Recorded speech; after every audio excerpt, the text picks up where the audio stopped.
Joining us now is Luis Garicano. He is Vice President of the Alliance of Liberals and Democrats for Europe and a candidate for the EU presidency. Luis, thanks very much for joining us. Let me first ask you why you think liberals did so well across Europe, and as an addendum there, why do you think the FDP did so poorly here in Germany? I think that people who see that populism is rising, see the Liberal Party as a party that has the ideas and the conviction to provide change. I think doing things as we've done in the past is not gonna stop this populist rise. We need to change. We need to do reforms in Europe, and the party that is most identified with a reformist agenda in Europe is a Liberal party allied with Macron and with the March, etc. I think we have the agenda for change, and I think that's what people are looking for to confront populism.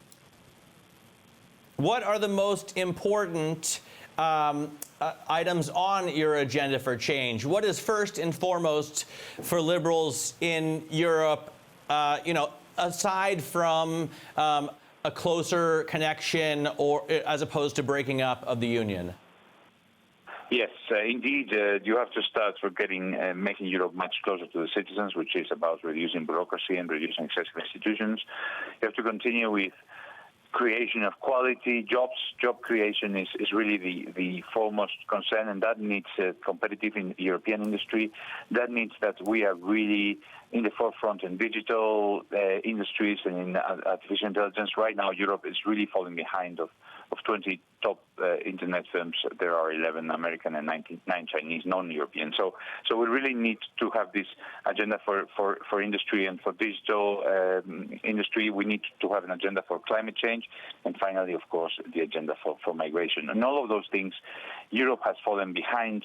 And also, we need to conclude the European monetary and economic union, meaning banking union and fiscal policy. A big agenda for change, and a lot of things that we need to get going in the European Parliament. How do you reduce bureaucracy Europe is pretty much the definition of bureaucracy. I'm here in Berlin where bureaucracy is life, and that's the whole point of Brussels. How can you be a liberal in Europe? Is it difficult?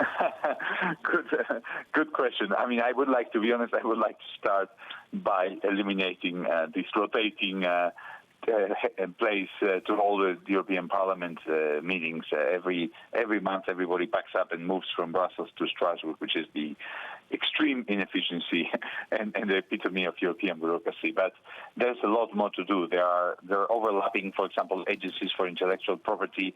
There is one in Alicante, one in Bonn, and the Commission does the denomination d'origine. So there are lots of places where there are. If you look at small and medium enterprise advice, you have like maybe 9 agencies which are in charge of that.